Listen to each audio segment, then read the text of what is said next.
Welcome, everyone. Hello, I'm Christopher Keneally from Copyright Clearance Center, where I host the podcast series Beyond the Book. This program concludes the Thursday schedule for the Charleston Conference and turns the spotlight on innovators and innovation. Innovation is seeing what everybody has seen and thinking what nobody has thought. Our focus in the hour ahead is on innovative and entrepreneurial thinking for the benefit of libraries and librarians, as well as others. 5 innovators have presentations highlighting new ways to help you solve business and professional challenges. You will get a look at exciting new technology, and you will learn how tools are being utilized in exciting new ways. We will open with pre-recorded presentations from each of our panelists in this order. Jinesh Bhate, founder and CEO, Molecular Connections. Nettie Lagace, Associate Executive Director at NISO, the National Information Standards Organization. Saul Rosenberg, Chief Content Officer, Underline. Leslie Mcintosh, founder and CEO, Repeta. And Toby Green, co-founder of Coherent Digital. We have a lot of time at the end of the session for audience questions and discussions, and we urge you to use the chat function in the Pathable platform to let us know what's on your mind. And with that, we will go to our recorded presentations, which should take about 40 minutes altogether.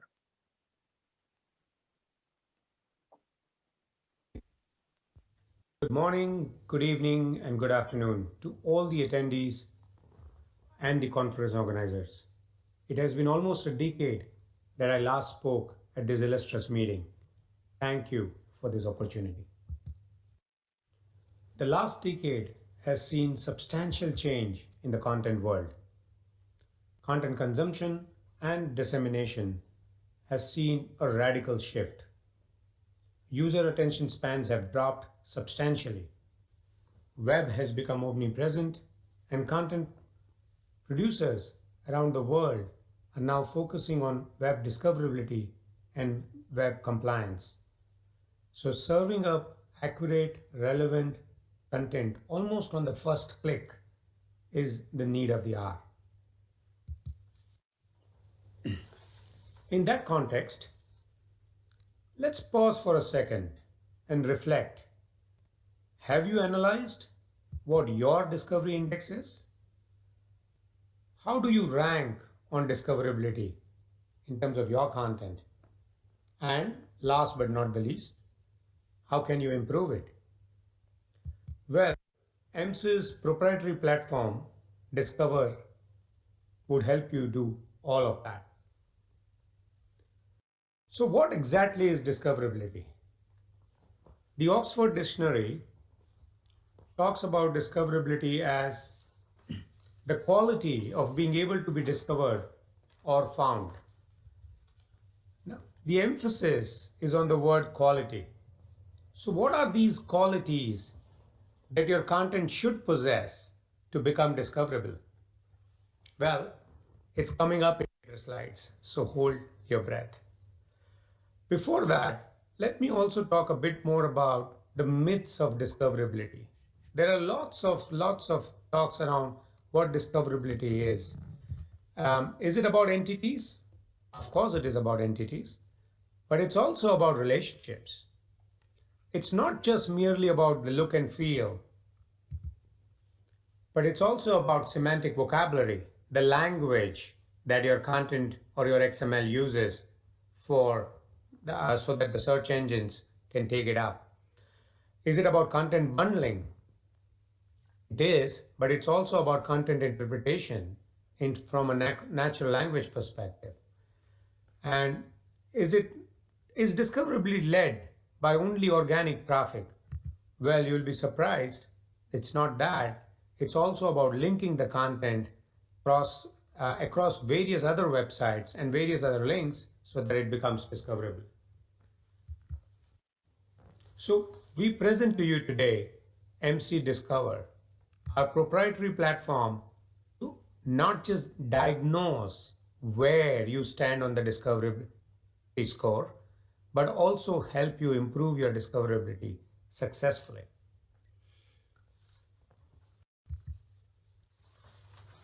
Now, what are any discoverability discussion would be incomplete without talking about search and how searches have evolved over the last decade.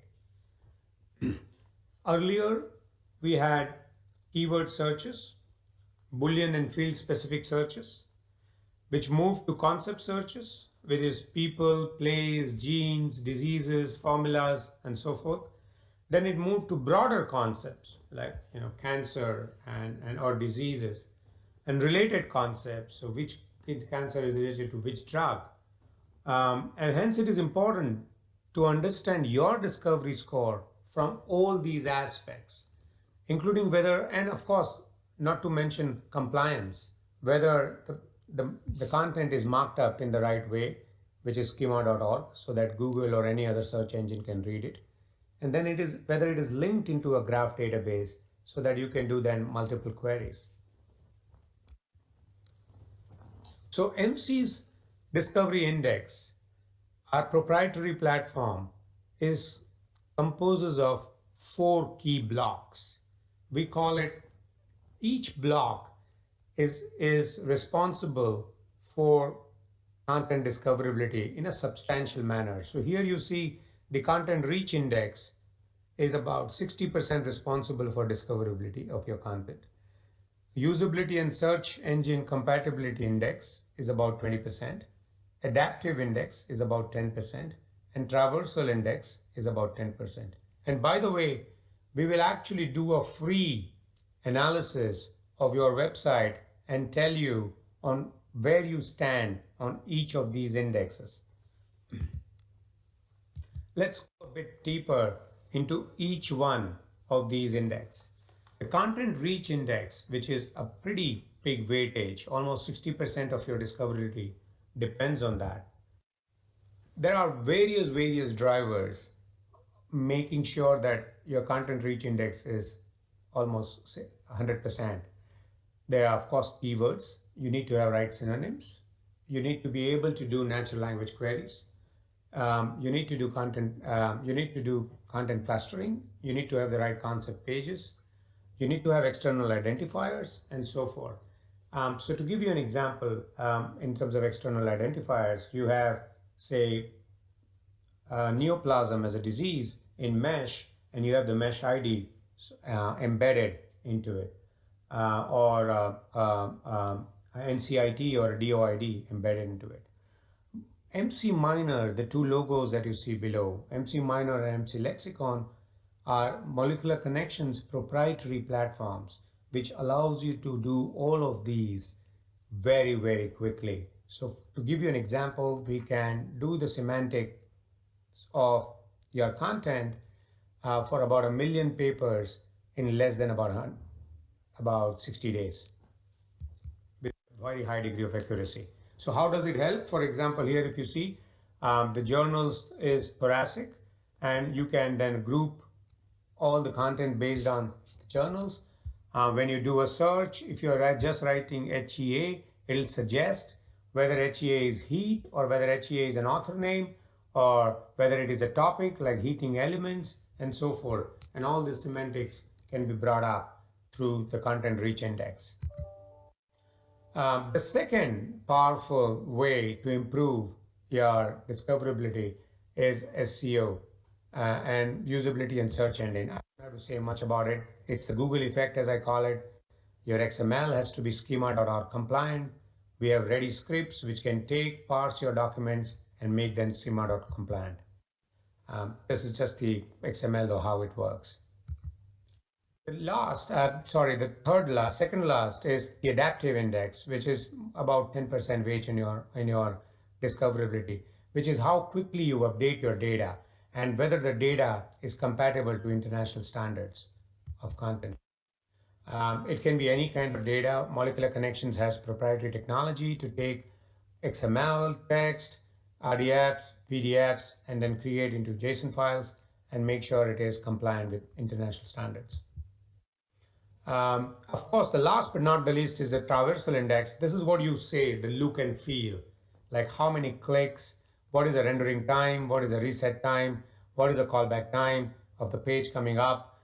This is the UI UX bit. A lot of times I have seen people focusing a lot on this, but not on what is at the back end, whereas the back end counts a lot more, as you have seen from the previous slides. But this is all about the index. It's about 60%, 20%, 10%, 10%. And molecular connections can not just diagnose, but actually give you a solution of all of this in less than 100 days. So that's what is our discovery index. Thank you very much for your time. This kind of covers my presentation in exactly 8 minutes. If there is any questions, I would be happy to take them. Thank you.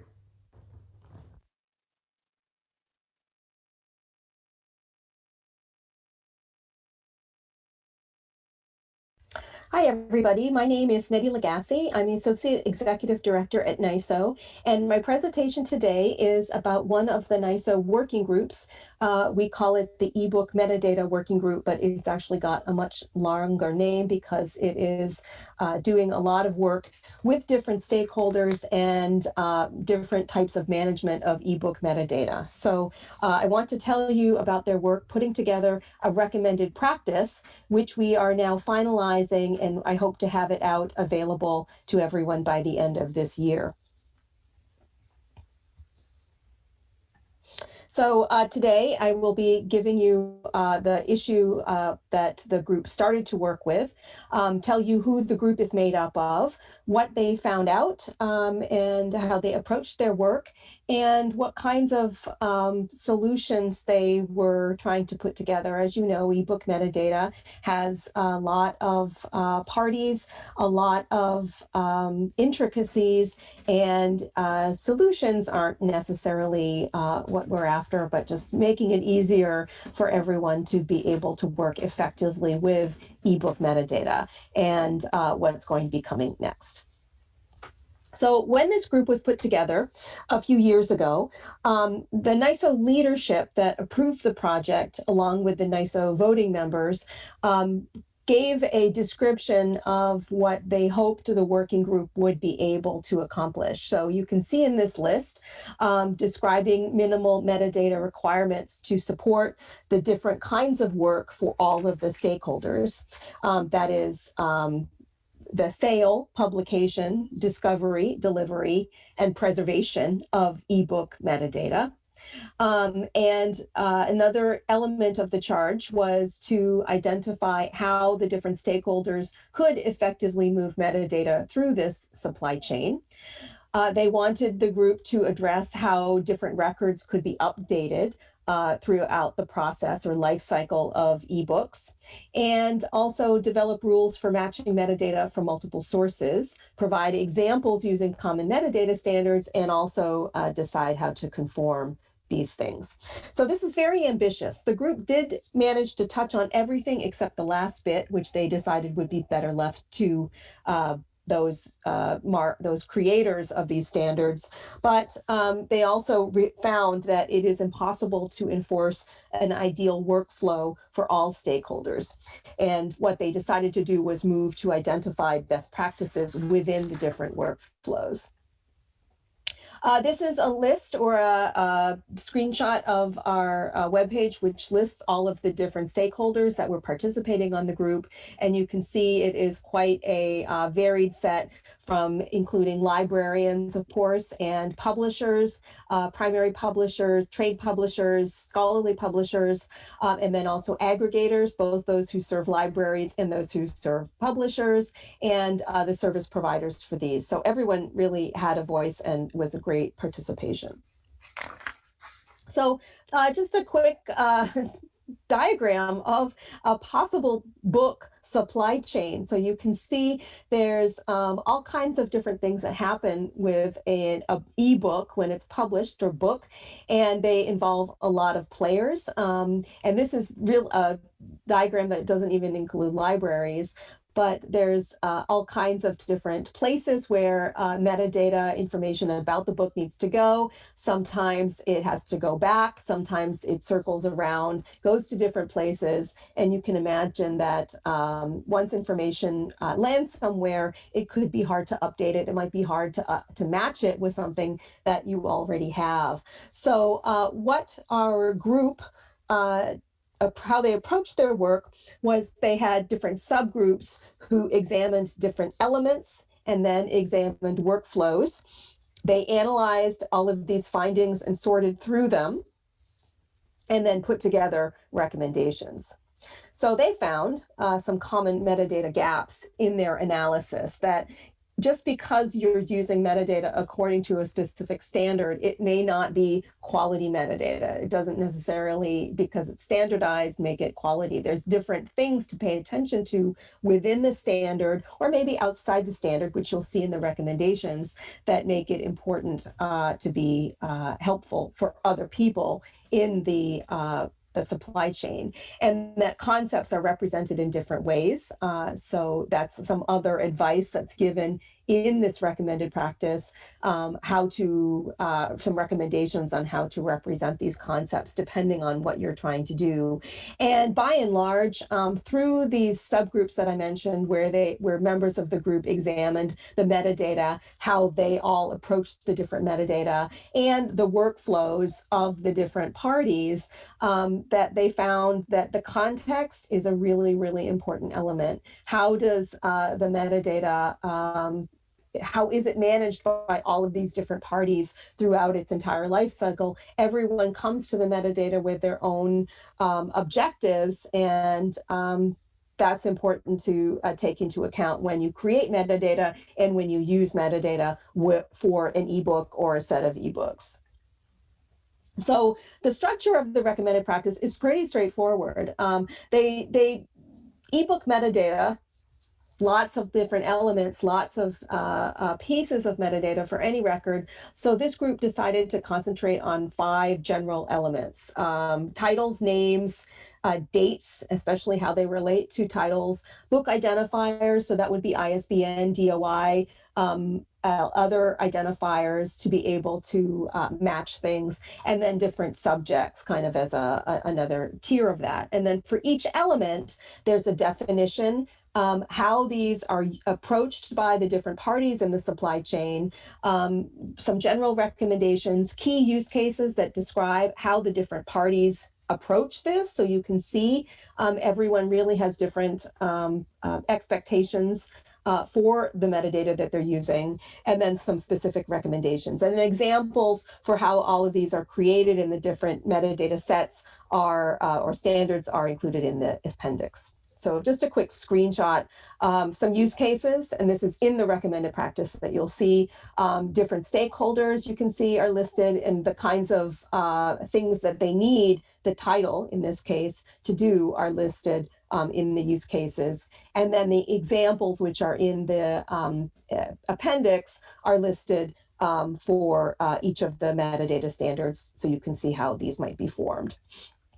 What we're doing next, so there was a public comment period. This document was out for public comment a few months ago, and it ran for 45 days, and it generated a lot of comments. So the working group is now addressing these and finalizing, making changes to the recommended practice to present to the NISO Information Creation and Curation Topic Committee for its approval. We hope to publish by the end of the year, and creating a standing committee for further support so that you can spend the coming months enriching your understanding of others' workflows and the improvement of your own ebook metadata operations. Be happy to receive any questions. You can get in touch with me on email or Twitter. Thank you. Hi there, and thank you so much for coming to the session. So let me start and tell you a little story. We love our libraries, don't we, right? Libraries, they're the temples of inspiration and knowledge and culture and education, and they're fantastic. But we've also seen a shift in behavior over the last few years as these things, these video things have pervaded our lives, and we've changed. And now, certainly for the consumer market, it's taken up more and more of the consumer's interest, as certainly compared to printed books and printed and reading material. In our world, in the scholarly publishing world, it's not that much different, because we've also lived through shifts as we've gone from printed books and journals to all these different kinds of databases and knowledge services and discovery services. And these are just a few of the many, many, many that are happening. Well, that same shift that happened in the consumer video side is now what's happening in the scholarly publishing, and that's the next big thing. And that's what we're involved with, because in our view, video is the new publishing. Now, this started as a brainchild of this man, Alex Lazinica, who is a former robotics scientist turned entrepreneur. And one of his companies, some almost 15 years ago, was Intech Open, the leading publisher of open access books, a real big purveyor of the open access movement. And then his next great idea was, had others since then, but it was for this business was the world of scientific conferences. And as we know, in the world of academic, medical, scientific, other such professional conferences, you go to the conferences, they're great, and education networking are fantastic. And then when you're done, you go home, and what about all those scholarships and all those debates and all the things he talked about? Well, sure, there may be printed proceedings, but all this stuff just disappears. Well, that dream was to create a repository of scientific conference video. Now that we can all Netflix and YouTube on our phone, we have the equivalent of a video Gutenberg. So let's preserve all that. And that's what we decided to do. And for about a year and a half before the pandemic, this is what we were doing. And we turned each video into its own publication with full DOI and mark records and English transcriptions, optional translations, lots of ways of collaborating with the speakers and asking questions, even if you weren't there, even if it's a half a year or a year later and you just found that talk and you didn't know about it before. So it's a great discovery tool, and we actually push out all this metadata to the discovery services so it comes up along with the journals and books and monographs in the primary research. And all of this tremendous repository is what librarians really want. In fact, in our surveys, over 90% of librarians said this is what they're looking for, an authoritative repository of scientific conference videos. So that's what we did especially when COVID hit, we took what was the live streaming part and we turned it into a virtual conference business. And while there are hundreds and hundreds, only a few of the different choices in running virtual events, our difference is that we decided to give white glove service, whereas everybody else will give you the wonderful toolkits, and there are lots of good platforms out there, and sort of make you do it all yourself. In our case, we do it all for you. So all the work pre-conference, during the conference, and post-conference. When you start using one of these other platforms, it's like going to a hotel and then going into the kitchen and deciding how much chicken and fish and salad you need to order. And you really got to get into the weeds. Well, we do it all for you. We do a ton of work pre-conference. And here you got a ton of flexibility in how you program your conference, because every conference is different. So keynotes and technical presentations and invited talks and one person on the screen and 12 people on the screen and back and forth. We run it like a TV show. And then come the breakout sessions. And how do you do that? So we have a whole production team. And we work with you, of course, to manage all the remote recording workflow. Now, we do conferences with a lot of presentations. We're doing one next week with over 1,500 at the Magnetism Conference. Doing conferences with several hundred publications, several hundred presenters, I should say, is normal. We've got a great workflow for that.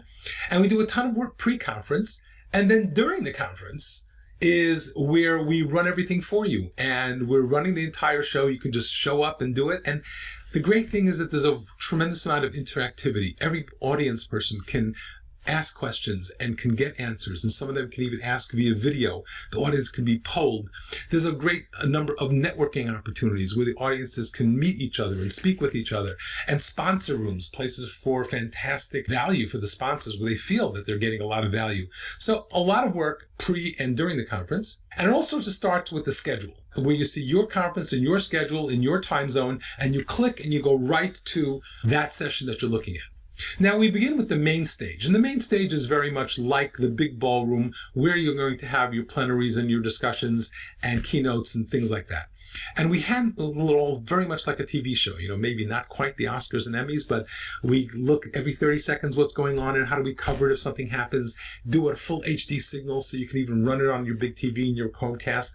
And whether it's one person or two people or three people on the screen, we give them all little touches like lower third title cards and a lot of interactivity in terms of Q&A and people participating. And then they break out into technical sessions. Now here, you can have an unlimited number of these technical sessions, and because they're more intimate, people can raise their hand and participate via video.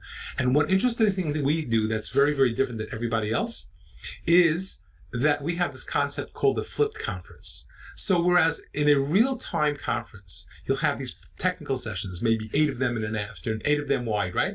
And then in these 8 parallel sessions in an afternoon, you're going to have presentation, Q&A, presentation, Q&A, presentation, Q&A for an entire afternoon. Maybe 8 or 10 of these presenters. So you'll take this 8x8 grid, right? These 64 people for an entire day. People in front of their computers aren't sitting that long. And how do you deal with the fatigue? And how do you deal with the fact that they're one click away from Instagram or Facebook or the distraction of choice? So that's a lot of the stuff that we do in our flipped conference of compressing time, which we'd love to tell you more about, to program in such a way where you can also deal with all the different time zone issues. So there's a ton of stuff to show you about, whether it's posters and lots of networking and other opportunities and things for sponsors, which I'd love to go into greater detail and show it to you. But we only have 8 minutes, but know that there's analytics, and of course we mentioned the repository platform. As you can see by some of these examples of live conferences, each conference has its own colors, its own branding, and whether it's large or small or on mobile, it's automatically responsive and it gets branded appropriately. You've got the schedule, the main stage, different sessions and posters and an expo and a lounge and a help desk if somebody needs to know where to go, announcements. So there's a ton of stuff here. People really enjoy it. And we just finished this HCOM conference where they tweeted in their goodbyes that it went really well and Underline IO was smooth and it was one of the better virtual conference experiences. So that's part of what we do, give you a really good experience, which is why many societies are trusting us with their conferences. Some are even saying nice things about us, and why video is the new publishing. Hi. I'm Leslie Mcintosh, the CEO and founder of Repeta, a company built to automate quality checks of scientific research manuscripts. Over the next few minutes, I'll tell you about the company, but let's start with a bit broader perspective first. Let's start with science. Science is this complex and confusing thing to many, as the many scientific fields can fascinate and yet baffle. And within the scientific ecosystem, there are many key stakeholders. As you know, there are researchers, librarians, the publishing system, academic institutions, funding institutions, and consumers. Each with different roles, yet no one group is responsible for the integrity and trust of science. So let's think about trust first, and let's think about this in general. And I'll start with a story and a little video.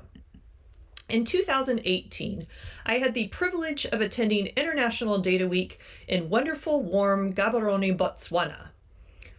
As luck would have it, I was swindled. With the beautiful weather, I would eat outside along with the wildlife.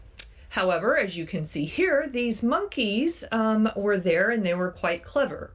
Their game is a couple would distract you while a third steals your food. And in this case, it was my croissant.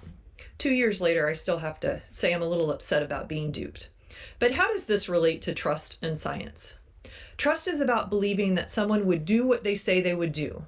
There is this contract of trust that implicitly exists among functioning societies. This was my issue with trusting the monkeys, though. They are not part of our societal contract of trust, but we are. So how do we, as a company, support trusting science? What our solution at Repeta is to check the quality of the science. And we do that by looking at these quality indicators, if you will. Looking through the lens of a scientific publication, there are actually quality indicators from which trust is built. They're not necessarily explicit statements or guarantees, but a footprint of trust, if you will. For example, to quickly judge if a researcher supports reproducibility and responsible research, I look for the few key items in an article or grant: use of a unique author identifier, a well-stated hypothesis, data availability, and the like. So if there is a data availability statement, but all it states is to contact the author, I'm going to have less trust in their work than if they have given specific instructions for obtaining the data or a link to the data. So what do these quality indicators have to do with Repeta? Well, from this, we built 2 products for 4 customer segments. The first product is the Repeta Review. Trained on tens of thousands of research papers using machine learning and natural language processing, we at Repeta have generated a single report based on 1 manuscript. Now, this could be for the researcher, for editors, for peer reviewers to actually look at the content that we can find through machine learning in a research paper. We look at those quality metrics that I mentioned earlier. The other thing we have is a Repeta report. This is where we assess a collection of manuscripts across something like a journal or a research group. This generates a report based on a portfolio of publications for places like publishers, funders, and institutions. But let me walk you through a little bit more granular level of what we've done and use COVID preprints as examples. So back way in March of 2020, there were 535, if you can believe it, preprints that had to do with COVID that were on either bioRxiv or medRxiv. And we wanted to see if we put these through our processes, how long would it take? What would be the outcome? What could we find out about these manuscripts? And I'm going to look at or show you a few of these just to highlight. So picking out these 4 preprints that you may or may not be familiar with their shortened names and the DOIs, they scored differently across the Repeta variables, right? So all of them had a study objective, which was great. There were different levels of authorship, of 4 being they had ORCID IDs with the corresponding author. They either did or didn't produce a funding statement. Most of them had data availability statements. That's what a DAS is. And they varied on where their data were located, from none to an external repository, and then only 1 shared code. So how does this rank overall? Well, as you can imagine, if we look at those individual elements, they're all different. But together, the first one ranked rather low, the middle 2 in the medium category, and the last one as high. But what were the outcomes of these papers? First was withdrawn, the second one was questioned, and the last one was published. How does that actually correlate to citations? Well, as you may recall, hydroxychloroquine actually was very hyped up and controversial, and it has over 3,000 citations. The ABO blood group one was overhyped. Honestly, I have to say, I thought it was a pretty good paper, but then the potential vaccine targets has been cited quite nicely, and it was published. So what else have we done with the COVID papers? We can show things like where did they share their data? This was online, which is actually a little bit different than what we normally see. We normally see more available upon request.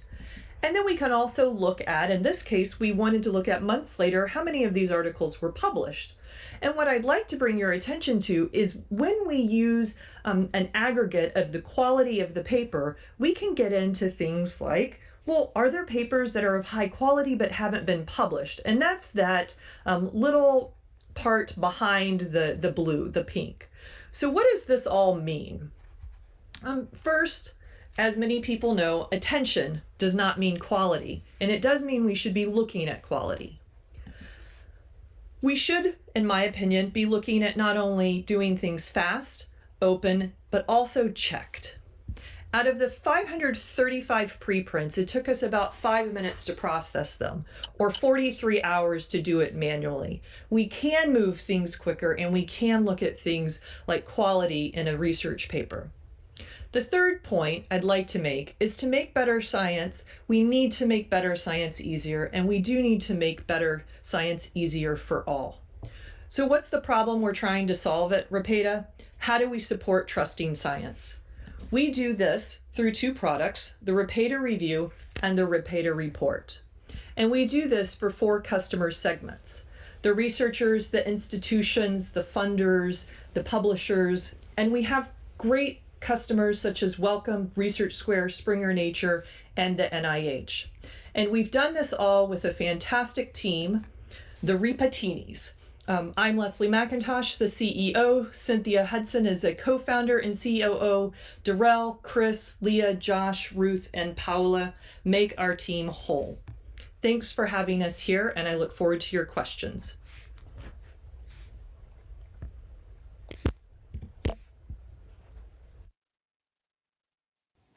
Hello, I'm Toby Green. You might know me from my time as head of publishing at the OECD. Well, a year ago, I co-founded Coherent Digital, and together with my new colleague, Christian Dupont, I'm going to tell you a story about the vital need to tame wild policy content, which is sort of related to the current pandemic, but not just. The story really begins a year ago. There was an in-person event in New York called Event 201. And it was co-organized by the Johns Hopkins Center for Health Security, which of course are now famous for their COVID data, and in partnership with the World Economic Forum and the Bill and Melinda Gates Foundation.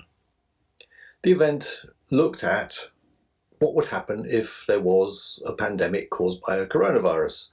And on their website, you can find, in effect, the proceedings of that event in videos and other media. A couple of weeks later, A World at Risk was published by the Global Preparedness Monitoring Board, and it's their annual report on the global preparedness for health emergencies. And about the same time, the GHS Index, the Global Health Security Index, published their latest data, which is available on their website. Now, these events didn't get an awful lot of coverage a year ago. Yes, there was some data that appeared on Statista. Yes, the World Economic Forum put a blog post on their website, and there was a little bit of media coverage, including the Washington Post, who tweeted some data, but otherwise there really wasn't an awful lot of coverage back then. But what I'm really more interested in is how many libraries captured that wild policy content. How many professors can reliably include that content in their course backs and syllabi? And how many librarians and researchers can find and cite that content with confidence? Because the reality is that catalog systems and citation systems and discovery systems look at tame things. Library catalog systems are where all the tame things are. Lisa Hinchcliffe, a couple of weeks ago, chuckled at the idea of sort of where you see a report released this week by the federal government or a recent government report. And I can remember at the OECD being frustrated by constant references to an OECD report this week said XYZ, when the OECD was releasing 350 reports a year. They're really hard to track down and to find. It's almost as if policy content, which hides in plain sight, usually open, in a sense it's freely available off websites, but there are no persistent identifiers. There's no standardized metadata. The content lies outside the normal discovery systems and supply chains. You won't even find this content in Amazon or on Google Scholar. It's impossible to mine, and it's very, very difficult to assess the impact. There's no impact factor for wild content. And this matters not just because of COVID, because it also affects all areas of policy, the UN's SDGs, Brexit, trade, social issues, climate, migration, all these policy areas, which are so vital to society, are affected by this. Because, would you believe, there are more than 14,000 IGOs, NGOs, think tanks, research centres, self-publishing on these issues. And that's really the key term here. They're self-publishing on their websites. And to put this into perspective, there are just 2,000 scholarly publishers worldwide. So there are 7 times as many micro-publishers putting out policy content on their website. And they can disappear. There is no locks or clocks for policy content. On this particular slide, all those entities have disappeared, along with their publications. I know of one UK think tank that closed at the end of last year because it was in fact taken over by another think tank. And within a day of being taken over, not only was their website shut down, but all their content disappeared because they didn't think to migrate the content to the new website. And the Africa portal, which I mentioned there, that's under threat of closure because I happen to know that their funding has come to an end. And they're a portal pulling together policy content from think tanks across the African continent. And they are under threat of closure. I'm in fact talking to them at the moment to see whether we can help them keep going next year. And for those that are active, link rot is rife. We had a look at online syllabi of courses in the United States in things like foreign affairs and international relations and so on. And we found that 25% of the online syllabi have broken links. Link rot in this area is running at about 8% per annum. Chatham House recently, one of the major UK think tanks, rebuilt their website completely. All the links to their content were broken. And if you have any links to Chatham House content, you'll find that they simply won't work now. All the content's still on their new website, but all of the links to that content from their previous websites broken. Dublin Door, did I hear you say? Sorry, this is a really bad joke about Dublin Core, but policy organizations have no clue about metadata standards. They have no idea about things like Dublin Core. They have no idea about the need to get their content into library discovery systems or into citation systems. It's a world that they don't inhabit. Their publishing is usually run by communications people, not by publishing people. And so terms like DOI are a mystery to them. And there's one more thing. Taming wild policy content matters, and not just because of COVID. Take asbestos. It took more than 100 years from science warning to policy action. 100 years from when the scientists began to realize that asbestos caused a severe lung disease for policy action, both at the national, regional, and global level. And I think part of that is down to the fact that there is no bridge between scholarship and the policymakers. Here I've got a tweet put out by Jim Pickard, who's the chief political correspondent of the Financial Times.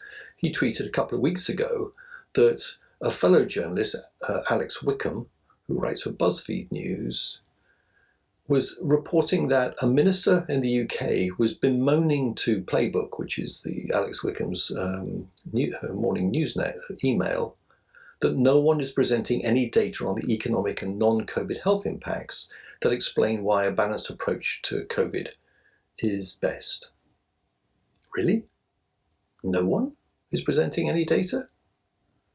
Well, let's have a look. Let's go to Policy Commons, which is a new platform that we're releasing from Coherent Digital today. Let's have a look and actually search for economic and non-COVID health impacts. What do we find? 273 results from organizations like the IMF, the Asian Development Bank, the UN, the Urban Institute, Amnesty International, the OECD, the European Union, WHO, the IISD and UNICEF and others. The content is there, but it's not getting through, and that's because it's wild and is littered all around the internet. We're launching Policy Commons in order to be able to tame that wild content, make it discoverable, and make it accessible. Thank you.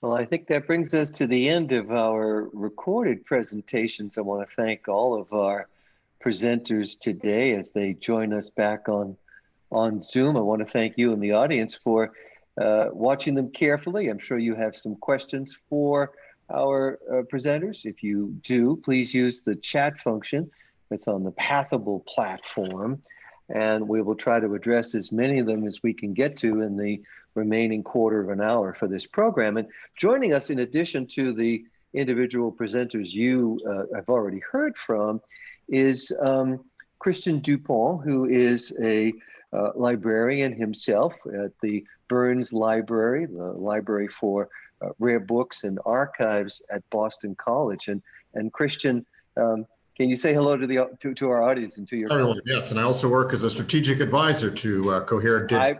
I was going to make that point. Platform, and good. There we are. Right. No, I was going to make that point. That's why you're here, and it's important, I think, to the question which I have. And congratulations to you and Toby for the launch of Policy Commons today. So, to the points that Toby was making in his presentation, this wild content out there, how welcome news is this to librarians? Has this been a real challenge over the last few years? We've had this explosion of content. We know about the explosion of published content, and managing that must be difficult for librarians. Here's kind of some the cavalry to the rescue, so to speak, when it comes to this wild content. Well, it really is, because, and Toby can speak to this from his side and working in the OECD and publishing this information, is that there is that disconnect between what publishers and the 14,000 you said, Toby, right? Compared to 2,000 academic. How do we harness that? We don't have time to kind of go out and to catalog this material. In fact, most of it doesn't get cataloged in a WorldCat kind of discovery system. So can we provide a resource like Policy Commons so that libraries can offer this directly to their faculty, to researchers around the world, to the public? Yes, that's how we can aggregate this data. And quickly, that's the other thing, is to grab it right away. Toby, you probably have more to say on this. Well, in fact, Toby, I'd like to ask you about that, but also in relation to some points that one of the other presenters, Leslie Mcintosh, made, which is regards to trust. And when it comes to this kind of content, yes, there's more of it, but how much more of it is stuff that we really want to have, that has been vetted, that is something that we can trust? Tell us about that. How do you vet the content, and how do you get the permission to have it in the first place? Okay, well, in this world of IGOs and NGOs and think tanks, peer review in the way that's understood in scholarly publishing doesn't happen. I mean, there isn't this sort of peer review process done in the same way. But there is, in fact, reviewing that goes on. It just uses a different technique. And in many ways, these organizations are probably more concerned about what they're publishing than, in fact, the employers of most academics. I mean, I don't imagine Harvard or Cambridge or Oxford actually pays very much attention to what their scholars are publishing. They leave it up to the journals to do that checking. Well, an organization like Chatham House or an organization like the OECD, their reputation is totally dependent on what they put out. And therefore, they're very, very concerned about the quality of what they're publishing, because their brand and their future ability to raise money is dependent on what they're publishing. So whilst the checking mechanism is different, there is a check going on. But what we're doing with Policy Commons is that we're identifying organizations that we think have a sizable, a body of literature that we can then go and crawl, and we're behaving. I mean, we are reaching out to them and telling them what we're doing. We're not just going in blindly and taking their content, but we're behaving a bit like Google in the sense that we're crawling their repositories and we drive the user back to their websites. So we're not a traditional sort of aggregator where we're building, if you like, a walled garden for this content. We're building a discovery engine that will help the user find the content back on the original websites. Great point. And, discoverability was something that Jinesh Bhatte at Molecular Connections emphasized in his presentation. And Jinesh, you're joining us today, this evening, this morning, depending on your perspective. In fact, it is the wee hours in the morning in India where you are right now. And there was a question from one of our attendees asking about the ways that librarians could make use of your content research index and the other discoverability functions you're offering. Yes, thank you, Chris. Great question. Anybody who has a content repository or a website, and in any form, I should mention, in any, it can be a JSON file, it can be XML, it can be HTML. Anybody who has a content repository can use Mcdiscover to improve their discoverability. All right. Well, thank you for that.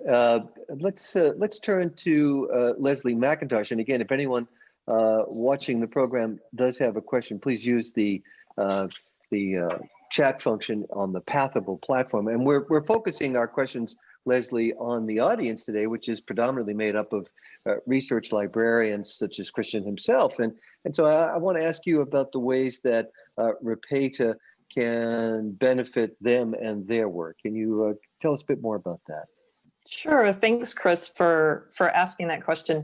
First, I'd like to say that my co-founder, Cynthia Hudson Vitale, is actually a practicing librarian herself. She's at Penn State. We met when we were at Washington University School of Medicine. I was at the School of Medicine. She was at Washington University Library, and really helped form this idea and move how do we check for quality in publications. And the idea for the libraries, particularly liaison librarians, is to be able to help make referrals to the tool, such as they probably already do with protocols.io, or include them in presentations and the library guides that they put on.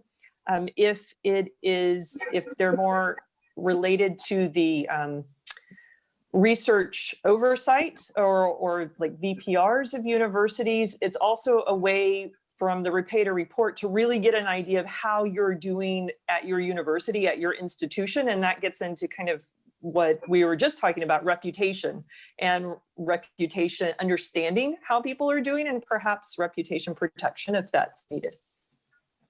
All right. Well, Leslie Mcintosh, thank you. And thank you for joining us today. You're there in the UK, and so we appreciate your staying up for us on this program. And actually, since we're doing this video Zoom conference, unfortunately, we all can't be in Charleston this year. I want to go to Saul Rosenberg because, Saul, you said something that really caught my ear. It's a bumper sticker, but it really is, I think, captures our experience today, which is video is the new publishing. And Saul, tell us exactly, though, how video is the new publishing when it comes to scholarly research. Well, don't ask me, ask all the teenagers who are TikToking, and they'll be the ones consuming. And today, librarians tell us that they get increasing requests for video content, authoritative video content, scientific video content of various kinds from the younger researchers, skews younger generally, if I can make any generalization. And that's the information we're getting. And you see it across our lives generally, how people respond to video messages vis-a-vis printed. And maybe that's a comment in our society, but it is what it is.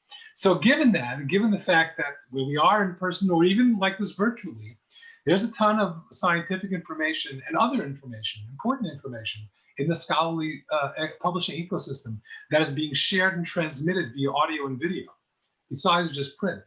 And if it's not getting captured, it should be. And now that we have the equivalent of video in Gutenberg, let's use it. And let's turn them into publications. And that is where, that was the reason for our company. Let's take all this information, find a way to capture it at scale, find a way to make it discoverable and searchable, so that when the researcher is seeing it, they see all these things together, be it print, video, audio, whatever, they can look at it, make their decisions accordingly, and this just becomes a more immersive way of learning and transmitting information. All right. Well, thank you, Saul Rosenberg at Underline. And I have another question about discoverability, since that does seem to be a topic connecting all the various presentations. And that would be for you, Nettie Lagace at NISO, which is about the various problems that face ebooks today. Is discoverability the biggest problem? I think discoverability is a key problem. Obviously, if you're not describing your books, they're going to be hard to find, or if the metadata isn't kept up to date, they will be hard to find, hard to locate.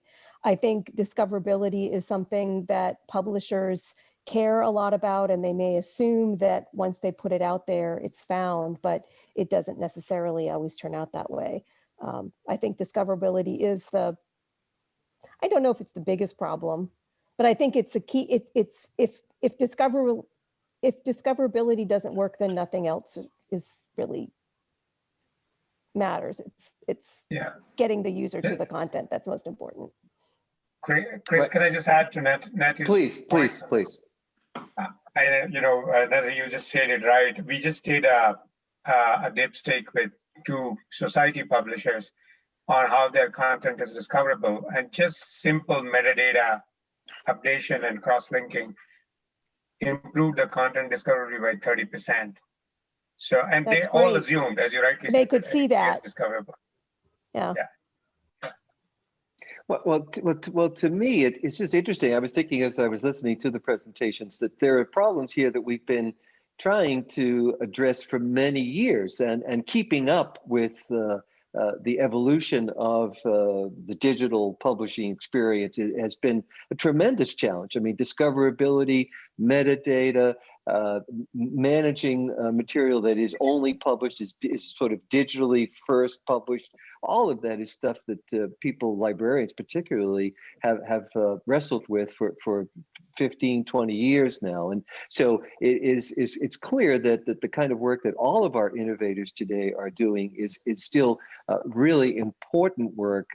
The job is far from finished, but in fact, our time for our program today is finished. And so I want to thank our presenters, Jinesh Bhatte, founder and CEO of Molecular Connections.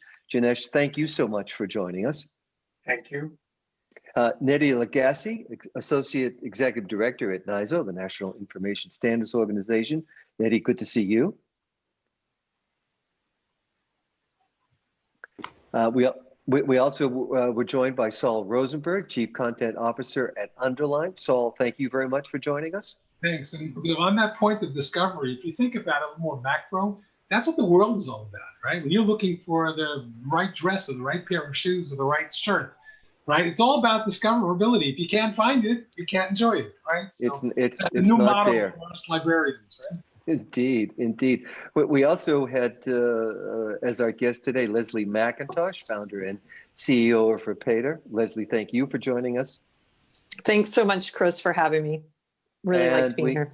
And thank you. And also from France today, Toby Green, the co-founder of Coherent Digital. Merci bien, Toby. Thank you for joining us. Thank you. Thank you very much for inviting us. And if anyone wants to learn more about Policy Commons, they can just drop me a line. Well, that's great. And indeed, thank you as well to your colleague at Coherent Digital, Christian Dupont, here in Boston at the Boston College Burns Library. Christian, thank you. Merci bien à vous. I'm sorry? Merci bien à vous. Okay. À tout le monde. Tout le monde. Anyway, well, indeed, thank you all for joining us on our session. It's been a pleasure to moderate this program and to be part of the 2020 virtual version of the Charleston Conference. And with that, I want to wish everyone a good day and a good evening. I'm Christopher Keneally with Copyright Clearance Center. Thanks so much for joining us.